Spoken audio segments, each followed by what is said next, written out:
Are you a student pilot or thinking of becoming a student pilot? Here are the top 5 things you need to know in the hangar.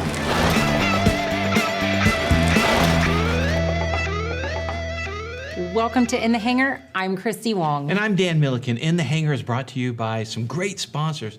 Check them out in our description below. And also, just want to point out, like 67 Designs, they make the best mounts for your airplane, your car, your boat, for your phone or tablet or camera. So check them out, 67d.com. Christy, what do we got? We have got one of the coolest flight schools in the DFW Metroplex here with us. I actually can testify to that. I've done some work with Josh Menz and his Fort Worth Flight School. So Josh, thanks for coming by again. It is great having you. Thanks for having us, Dan. So, and then Jesse Keith. Jesse, what's your title?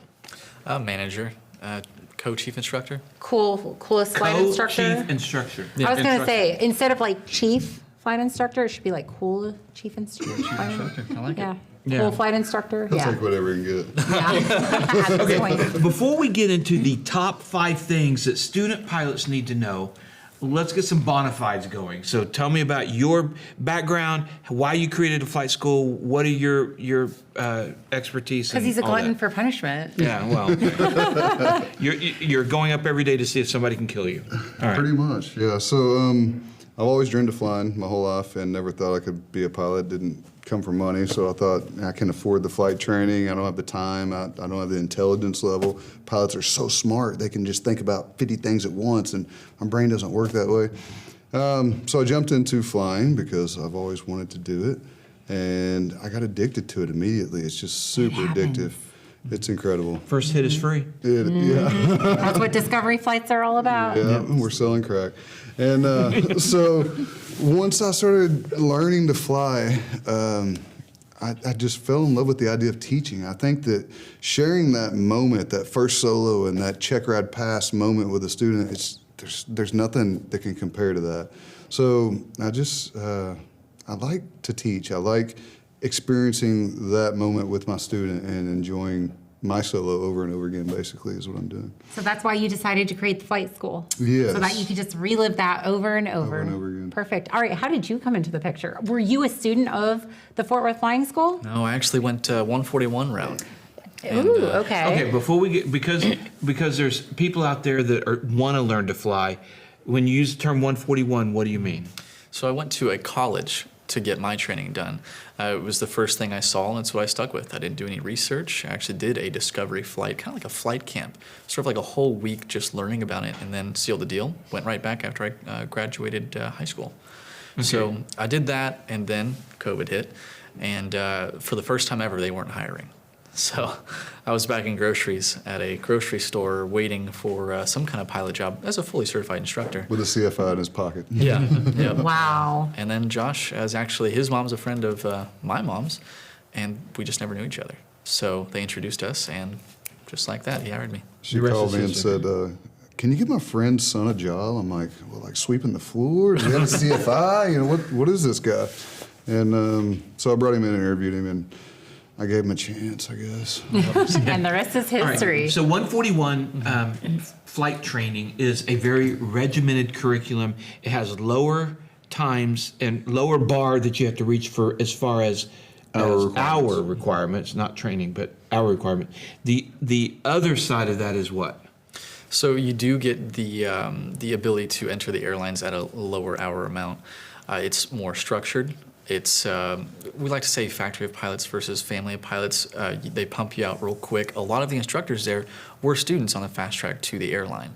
So you have a lot of different types of personalities in there, but a lot of them are time builders. You know, we all are. We're trying to get to the airlines. Congratulations on the captain upgrade again. But, Oh gosh, thank you. yeah.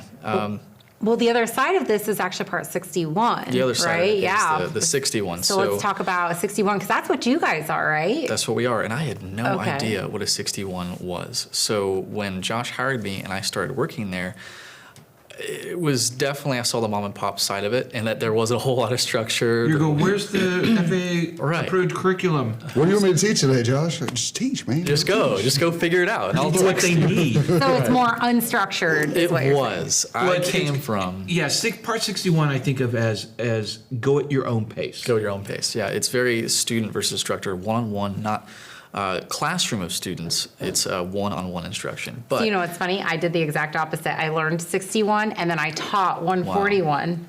wow, So that was an adjustment. Yeah, Mine was a exactly. good I adjustment. did the same exact thing. I taught at U.S. Aviation, TCC. Yeah, But I did all 61 for my training. exactly. Yeah, at our particular 61, we do have a little mixture of both because I liked structure. I like to know what I was going to be doing that next lesson. So. But that's probably what makes you so great in your position now is that you came from a structured environment, so you were able to bring structure, a little bit of structure, I guess, Right. with the school. Have you guys actually like written out a curriculum or anything like that now, or is it still that individualized, we'll see what you need today kind of training? So we've been using the Gleams training syllabus record for Okay. a while.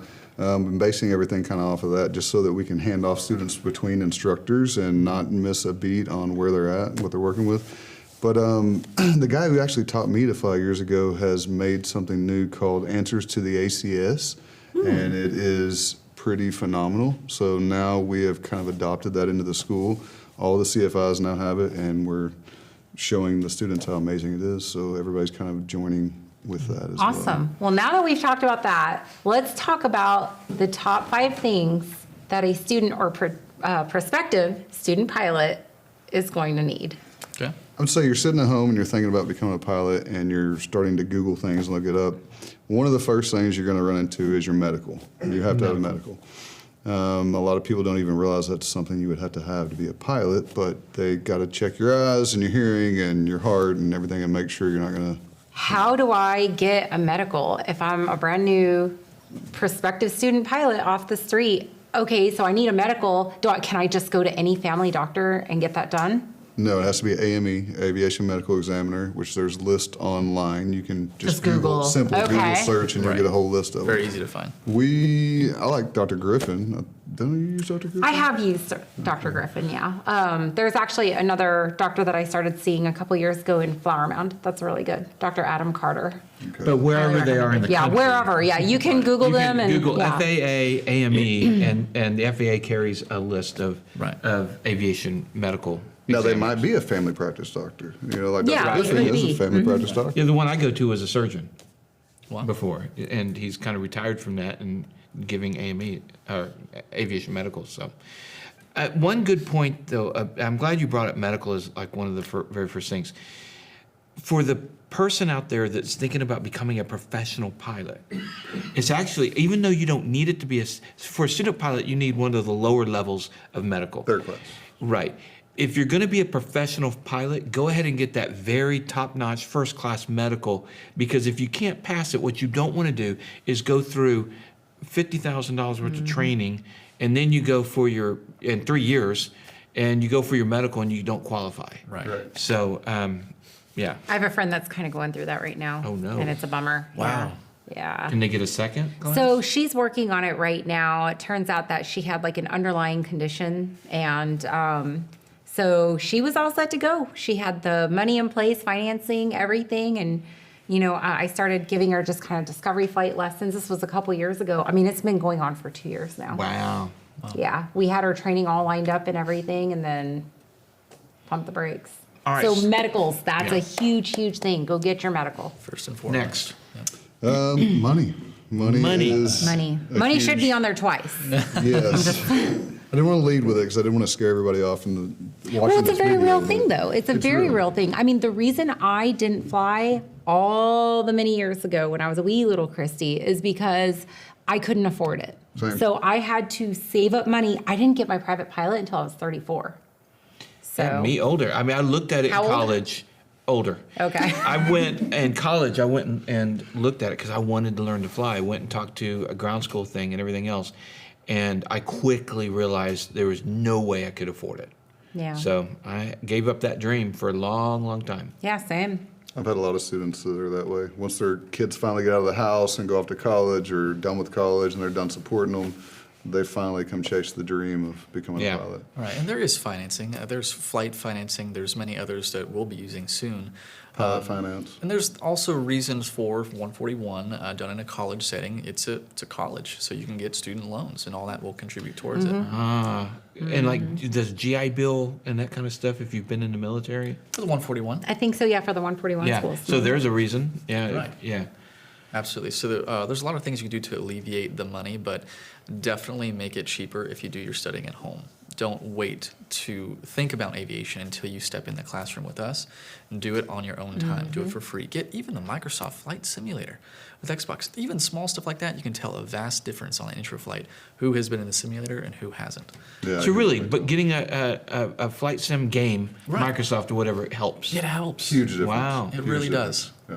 So it helps a lot. That's interesting. Okay, so money, that's a big one. What's another thing? Time.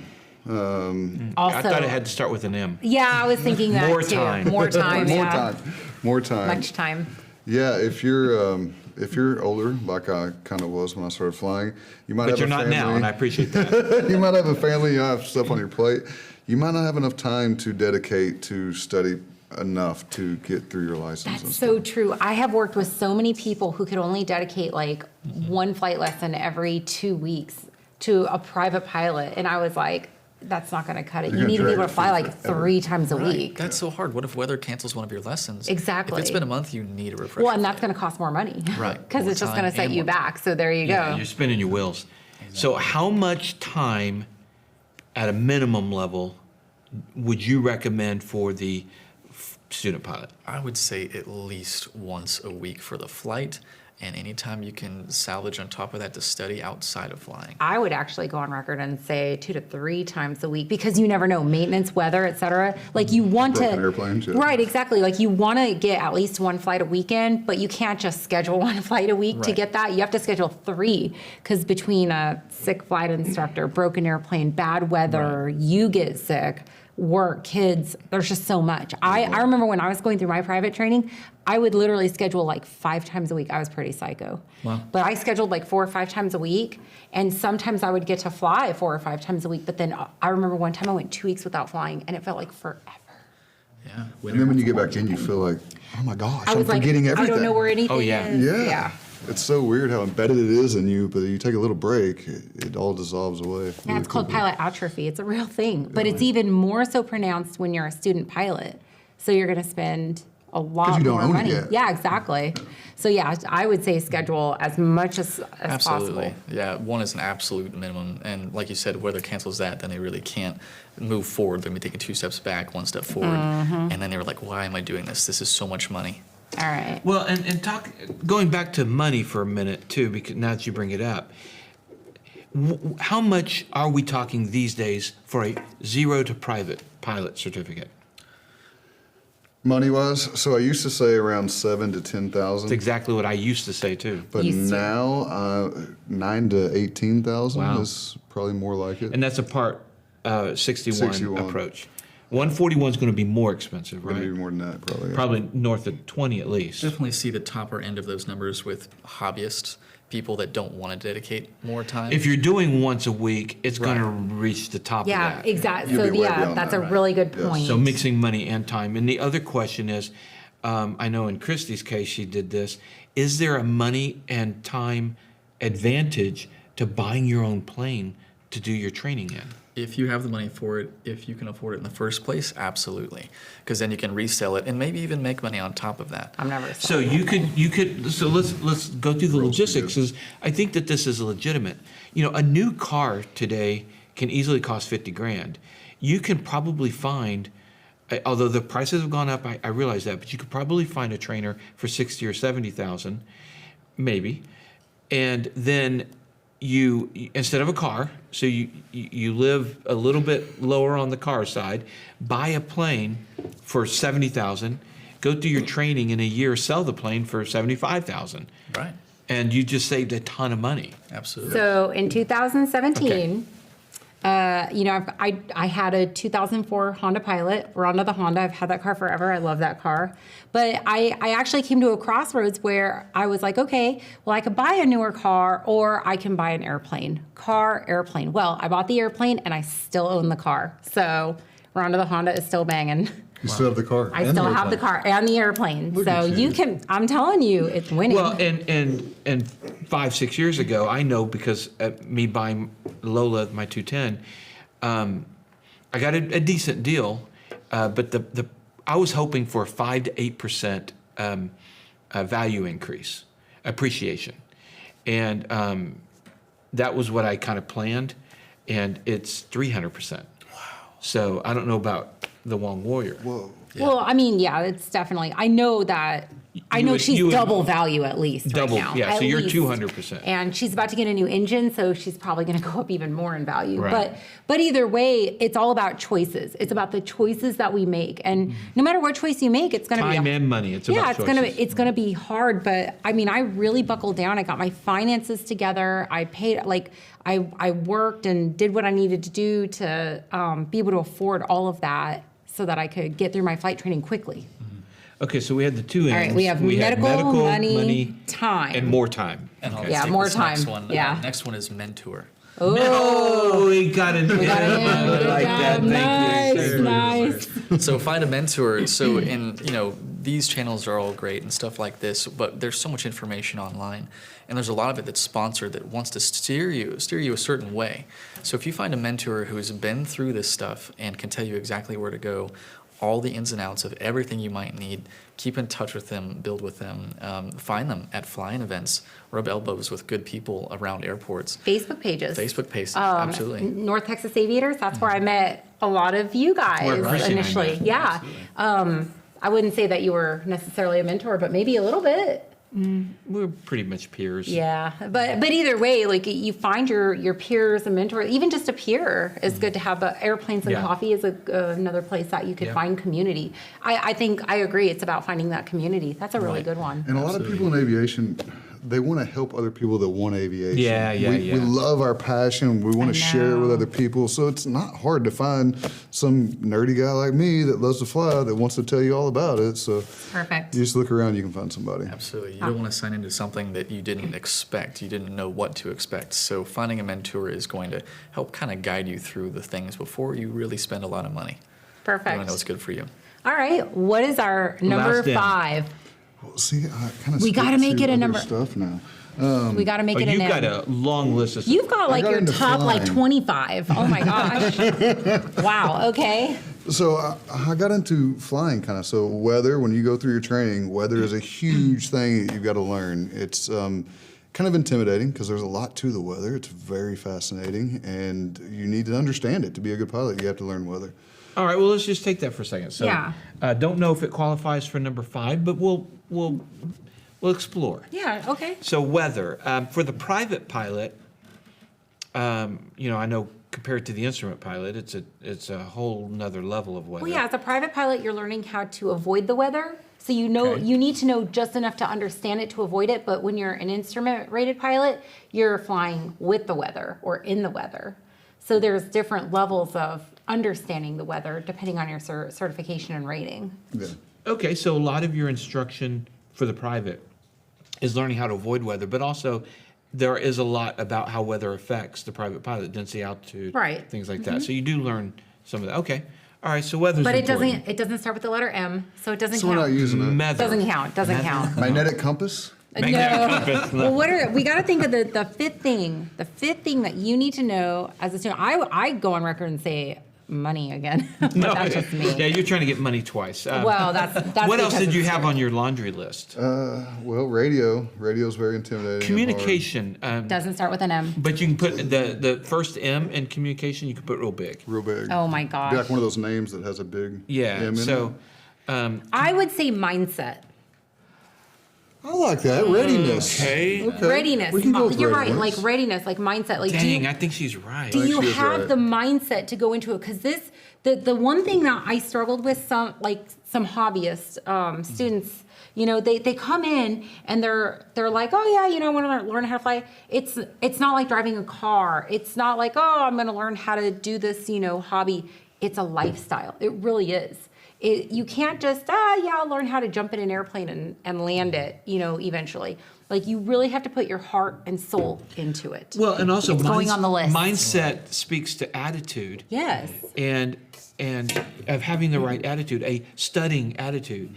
Like you said, you can tell when somebody has done a lot of stuff on their own coming into flight training. So that's part of mindset. And not having a hazardous attitude or mindset. Yeah, so you learn all about that. Yeah, I gotta agree with you. Yeah. Mindset. People need Sorry, to know. we added one to your list. Sorry. Yeah, we did. Well, we had to narrow it down from the list of 25 to Yeah. 5. So Now, people need to know how much actually goes into flying. Instead Absolutely. of just manipulating the controls to do what your instructor is telling you, why did they tell you that altitude? Why did they tell you that heading? Why did they tell you to make that radio call? Why are we switching frequencies? You have to study on the ground to know all this to Absolutely. make your own Well, decisions. and there is some speaking of mindset. There's a video that's hitting the social medias right now of a student pilot that was freaking out. I and heard she stuck the that. mic, and it was so she's painful. paralyzed with fear, and She's she's like, paralyzed I don't know with what to fear. do. I don't know what to do. Yeah, it's Oh. just horrible. But it goes back to the mindset. And I think that there are not that many, but there's probably a few people who might want to fly who probably don't need to fly. But there's a lot of people who don't think that they can fly who can. Or can't fly who can. I think Brian Turner, he's always talking about how he can't fly or can't do this. He's And one of the he's best a great pilot. He's one of the best pilots. He's a great pilot. He's the only one, first time in Lola, stuck the landing like, Now, wait a like a minute. pro. Yeah, he did actually. He's a great. But he's like all the time, I'm a horrible pilot. No, you're not. Although he did register the, not best pilot, what am I? What, world's greatest pilot? World's greatest pilot. Yeah, okay. So maybe he does know. I will say this, becoming a pilot, you have to put yourself in the right mindset to be able to overcome that, like, that Paralyzing fear. imposter. Well, the imposter Or the mentality. imposter syndrome. Yeah, Yeah. the imposter syndrome. And over time, you do build confidence. Like just the other day, I heard Brian saying he's the best pilot. So, I mean, it works. All right, so what can people do, students, to have the correct mindset coming in? Say get involved. If you're talking with other students, if you open up about the imposter syndrome that we all feel but no one wants to talk about, if you open it up and ask your study friends, like, how do I progress?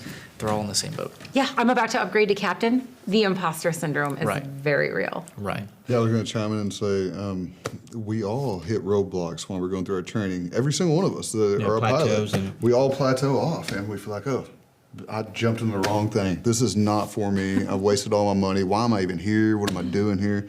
If you press forward past that, it gets better. It just keeps getting better and better and better. It does. And there will be times when you have a bad landing or two and you start rethinking your life choices. Yeah. But at the end of the day, I think, if you just keep going and keep pushing yourself a little bit more and more, keep yourself in that mindset. All right, cool. Well, to recap, we got our 5 M's for student pilots, okay? Love it. All right, Medical.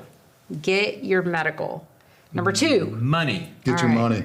get your money. Yeah, exactly. 3, More time. perfect. Okay, it works. Number 4, As mentor. mentor. And number 5, mindset. I like it. Yeah, so we got our 5 M's for student pilots or prospective student pilots. If you guys have any ideas, please list them in the comments below. What do you guys think are some really important things that prospective students need to know? Leave your comments below. All right, and shows like this are brought to you by our great sponsors, Z-Vision, xevision.com, the brightest landing and taxi lights that are out there. Clemens Insurance, clemensinsurance.net. Jerry has saved me a lot of money. Marshall Protective Service, mpsprotects.com. Dan needs more time. I know. I need more Diet Coke. Colton Mortgage, coltontakingoff.com, and Flying Eyes. If you use our discount code at flyingeyesoptics.com. Did you get Colton Mortgage and I Clemens? just said, yeah. I Oh, did you both said those. Clemens? Are you sure? Our discount code taking Did he? off. Leave your comments did. below. I Okay, did. just making sure. If not, I'll edit it. No, I'm just kidding. Discount code taking off, all caps, one word, 10% off. So thank you, 67 Designs, Oh, which I there mentioned was at the one. beginning. Oh, did you? That's right, he did. Yeah, Okay, that he did. She Okay. gave them their own plug. So there we go. All right, you guys. Well, Mindset. well, as always, you guys, thank you so much for supporting the channel. Please like, subscribe, share. We'll see you all next time. In the hangar.